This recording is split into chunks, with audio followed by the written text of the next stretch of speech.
everybody for coming down here to Seekers of Truth Wellness Collaborative in Boise, Idaho. This is where the tribe meets on Sunday afternoons, most Sundays, and in order to go over specific topics that we've put together and been working with those over the last couple of months. Our final topic is freedom, and if we are not used to what's going on in this process, the tribe is just created as a place for people to learn about other cultures, ideas, concepts we all have in common. We think we know. We have our own ideas of, but then it's always cool to get to see what others think or feel or something like that. So it's more of just a learning journey to get a little exposure into different kinds of topics that people are all concerned with, and we think here that they should be very concerned with. The key five tenets are the five pieces that make it up, and each session covers those three-part sessions, cover each of those, and they're also listed over there. First being harmony, and then the second was bliss, and then faith, and then resolution, getting us to now freedom. So they sort of work together, and that's sort of the idea, to see the interrelatedness, that we started out with harmony, coming to the understanding that if you don't have things going good in your own sphere, you're not going to be able to get that out to others, which led us into the talks on bliss, and then faith, which was again a huge topic because it has so many different definitions, not one particular faith or another, or faith in yourself, or all the different things that we did with that. And then the last tenet that we worked with was resolution, in a different kind of a sense, and it was trying to take those first three and resolving to do more than just talk about them. So in one of those instances, for me, one of the ways that I tried to do something physically with harmony was by introducing myself to one of our new neighbors. He'd been living there for about 5 or 6 months already and never spoken to him. So it was just that idea of, oh, let's go and say hi and go from there. Just simple little acts, not doing anything huge or life altering necessarily, just working on our own communities, our own spheres. So for this one too, and like many of them, there's always links that work out, and we are going to reference one later. But when these come out at the end, all the links are there for people to be able to look at. And so for freedom in particular, as you can see on the screen there's three different types of working definitions: national freedom, political freedom, and individual freedom. And I found this in the website for History of an Idea of Freedom. So we're sort of going back to the style we had earlier, looking at this from a couple different perspectives. And then we're looking at a search engine that quantifies the freest countries in the world. And we'll look at the freest country, the one that actually earned 100 out of 100 as far as the term freedom goes. See a little bit of how they came into that. So with each of them, you'll see a number one, a number two, or a number three, just to follow along in that process. And first, we wanted to pull a line here from Hamilton as a request, of course. Raise a glass to freedom, something they can never take away, no matter what they tell you. Got a request for that, so it works out perfectly, as there are so many definitions of freedom and what it means to be free, and all of those different, it's just as wide as faith is. So keeping that in mind, I wanted to go back to, why not, ancient Rome. So we might not think of them as the freest of people. And the quote that I have here from action.org, Research in History, was that the Roman Empire preserved the republican forms until the reign of Diocletian. But the will of the emperors was as uncontrolled as that of the people that had been there after the victory of the tribunes. Their power was arbitrary, even when it was most wisely employed, and yet the Roman Empire rendered greater service to the cause of liberty than the Roman Republic. So in their system, empire is different from republic. And that's the distinction to make. The empire was ruled by the Caesar, whoever it was. The republic was the form of the government, which, as we know from our Pledge of Allegiance, we too are a republic. We are not a democracy in the sense of freedom. So we pull our ideas, as we saw from some of our other talks, from the Greeks and from the Romans, but the idea of the republic and that voting structure and the senators and all that different kind of stuff they had there set for them. And we know from history what they were doing and how long they were a source of power.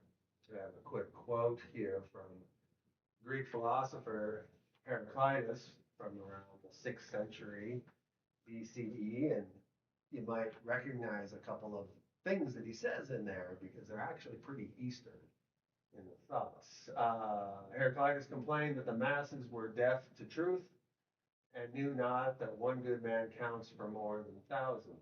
But he held the existing order in no superstitious reverence. Strife, he says, is the source and the master of all things. Life is perpetual motion, and repose is death. No man can plunge twice into the same current, for it is always flowing and passing, and is never the same. So I doubt he ever met any Buddhist monks, but that last part about the river, that is a strong Buddhist tenet. You can never enter into the same current twice. Kind of a concept there.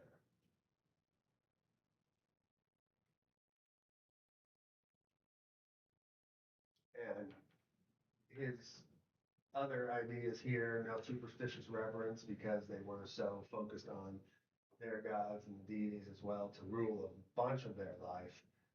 He was talking about this freedom that the individuals have once they understand who they are, which sort of leads us into our second piece as we look at this definition of freedom uh, more off to the other side than just a nation. So um, it was be too easy, I think, to think about our current state and freedom. So why not go back into antiquity and see what those guys were thinking and saying?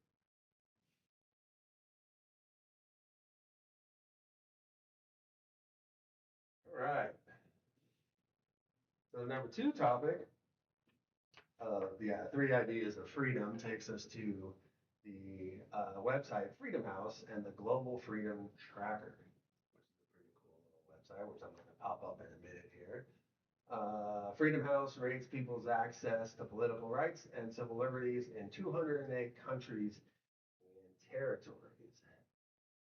So I'm going to pop this up here so you guys can see what this group has here. Um, they rank and they want us to protect the future. Oh, get out this way. Where are you? Get out. There we go. So they rate all of these countries in two key categories: political rights and civil liberties. And we saw that Finland was the only one, when I went through my whole search, that got 100 out of 100. And number two, Afghanistan, 6 out of 100 as far as freedoms go. Um, and then you can scan through and search through, but since Finland is 100, does anybody else want to guess what the other highest ranking countries pretty much all are? Yeah. Denmark, Sweden, Australia, as we see here, is another big one. Um, but the biggest, the top guys in the high 90s, Canada got a high 97, Denmark 97, Estonia, which I didn't know, 96, Finland 100. Probably don't want to go to the Gaza Strip, as we've seen recently. A rating of 2, as we know, because that is not a very, very fun place to be. Let's leave it at that. And Hong Kong, down to 40 after the changeover. Y'all know where I'm rolling here. Ireland 97, Japan high of 96. And gonna get to the U's. Anybody want to make a guess before I Two. hit the United States? No, it's higher than 2. I mean, 70s, maybe 80s. Yes.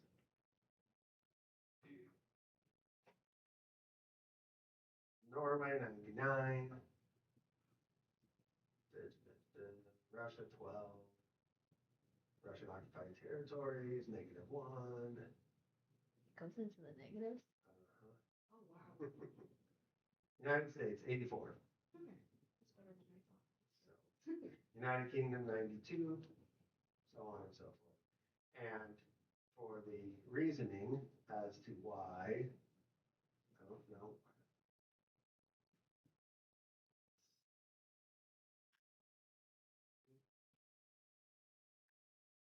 I'm gonna get my screen full again.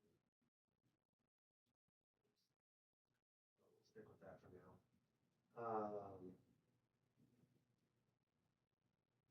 There we go. So according to the website, Finland scored a perfect 100% because their parliamentary system features free and fair elections and robust multi-party competition, so more than two-party systems. Corruption is not a significant problem, and freedom of speech, religion, and association are respected, probably because of the different multiple parties that they've got that split apart.